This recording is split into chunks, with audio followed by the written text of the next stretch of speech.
Now we're going to go back a bit. I'm going to go back 100 years. We'll have the same basic problem of individual freedom versus the kind of freedom society can enjoy, and whether those two can ever be reconciled. But we're going to see it from a different angle. From excessive love of living. From hope and fear set free, we must thank with brief thanksgiving whatever God's might be. That no kingdom is now and forever. That dead men rise up never. That even the mightiest river winds somewhere safe to sea. Now that is Swinburne. And I always think of it as one of the great atheist hymns, full of hope, beauty and poignancy. But it was the generation after him that really had to face whether actually believing in God or not believing in God made you any freer. And there were two seminal thinkers. The first is the most famous atheist of all times, except no modern imposters. I mean, of course, Neitzsche, the man who proclaimed the death of God. The man who realized that if you really were going to not believe in God, you were not just going to have to lose a man in the sky with a big beard. Oh no. You were going to have to lose all ideas of essence and soul. Which is why, in his famous speech where he talks about the death of God, he has a madman howl in the marketplace. And he has all the atheists laugh at the man because they're not prepared to disbelieve the truth. The second piece I'm going to do is from the other side of the divide.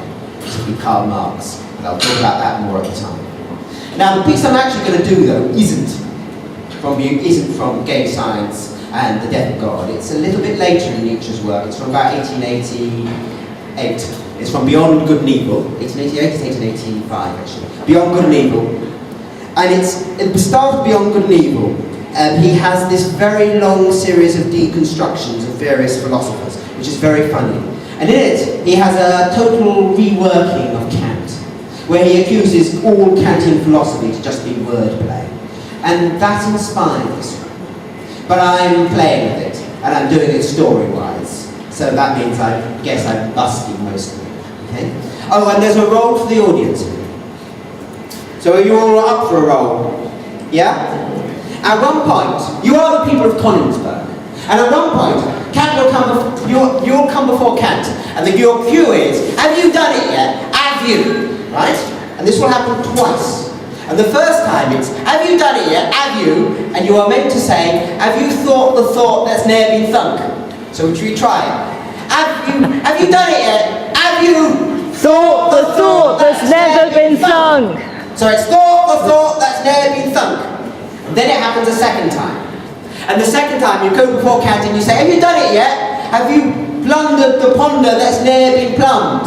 Tongue twister that one. Let's try it. Have you plundered the ponder that's never been plumbed?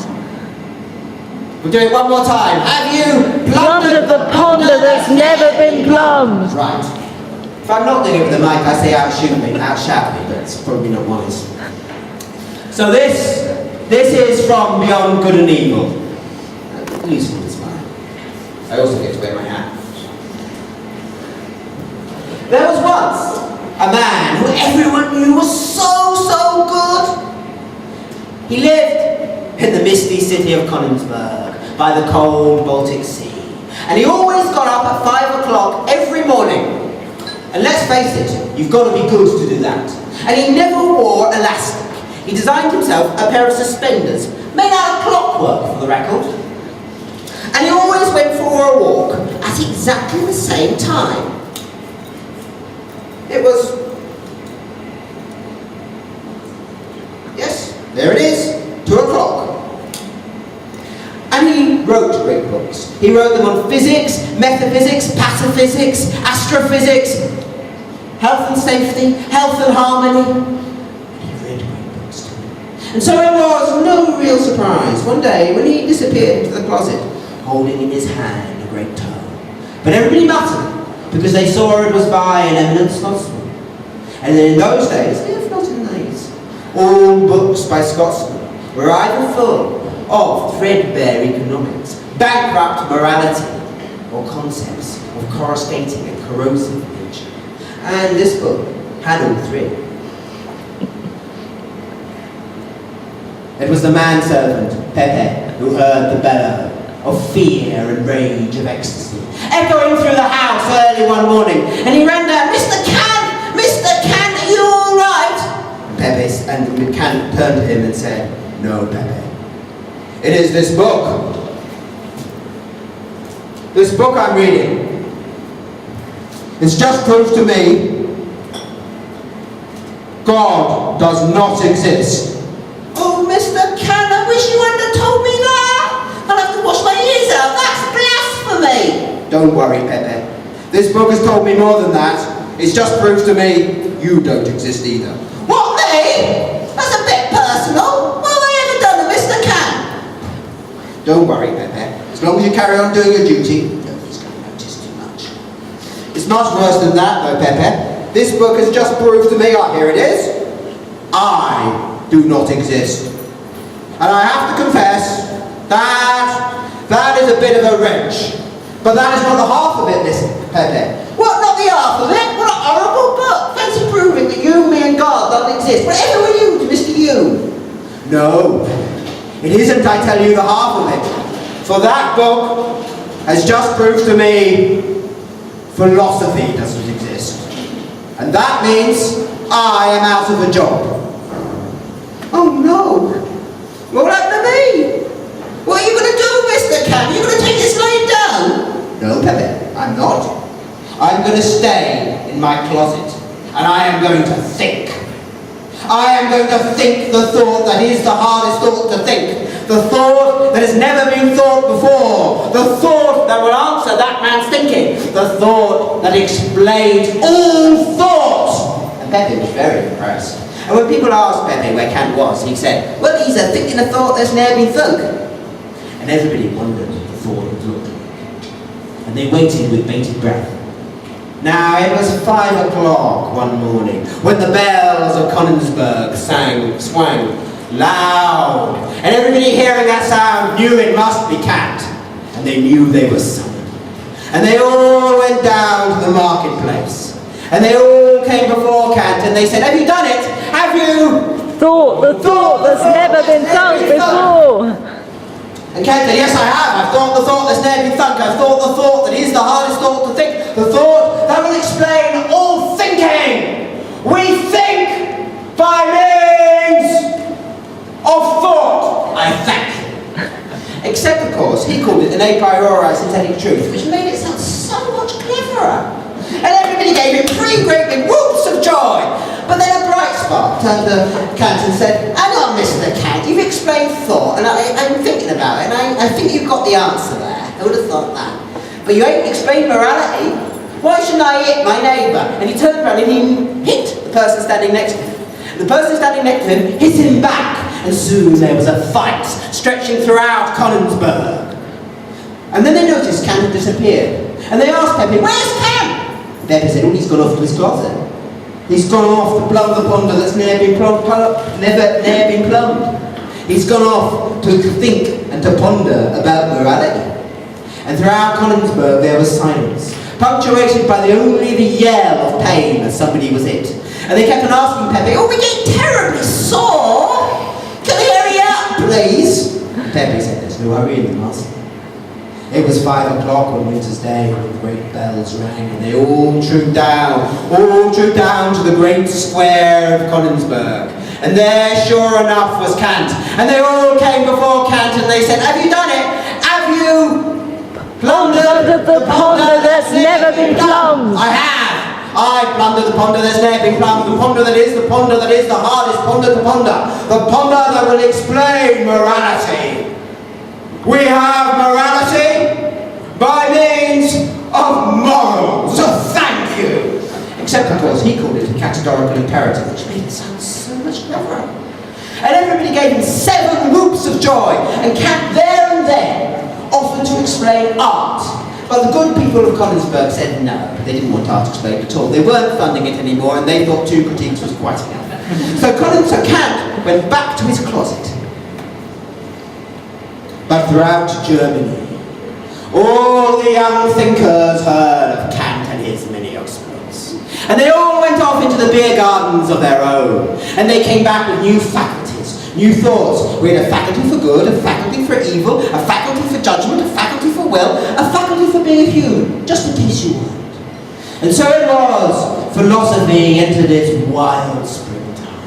A springtime that lasted until the pipes of romanticism led it quite astray. But in all this welter of thought, nobody thought to ask the obvious question, which is surely not, how is a priori synthetic truth possible? That is to you and me. How is it possible to know something has happened before it's occurred? But rather, who on earth would want such a knowledge? And who would have you believe it but a liar, a philosopher, a politician, and a journalist?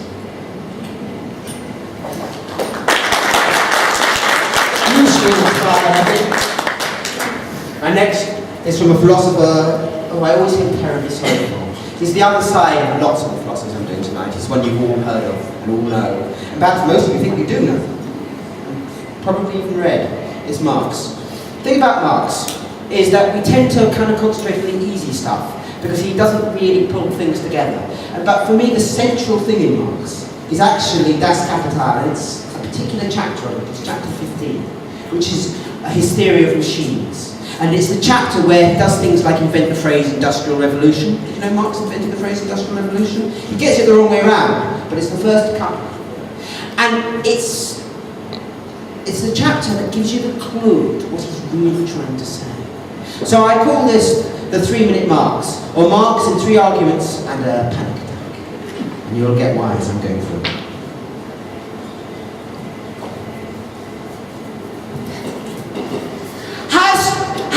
Something really strange struck you about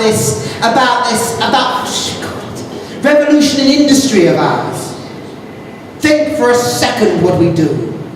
We call down the storm winds. We plunder the secret fires of the earth. We break open atoms. We plug them into mighty machines that move by their own power, that turn human production into a force of nature.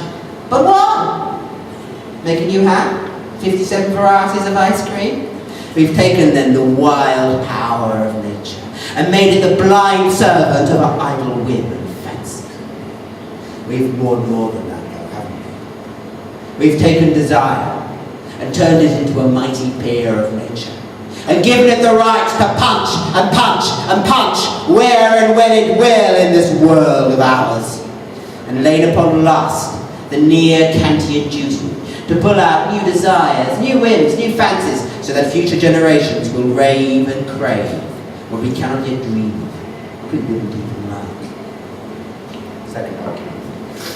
And how can we really comprehend what we've done? How are we going to contain it in a mind that is going to remain Paleolithic, a property structure that is Mesolithic, an authority structure that is Neolithic? But if we can't, what's going to happen? Oh my, what blood and we both ours and everything else. And what scarcity are we going to create right in the midst of plenty to be the poisonous beating heart of this capitalist utopia of ours? And how are we going to understand what we have done? No, better. How are we going to understand our very failure to understand? What little lies are we going to tell ourselves about what we have done? Each like a sword of Oedipus, to poke out our eye, to blind us from the all too palpable, hideous truth that we've taken desire and transformed it into a Greek god, have given it the powers of a Greek god, and it sets itself up as capricious as any god, bleeding this world dry, turning it at last to a living husk.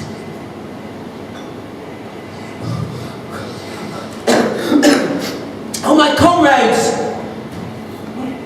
What revolution of the human spirit could ever save us from so dark a future? Marx, the arguments of character. I like that. We all remember that bit. High time we fell back in love with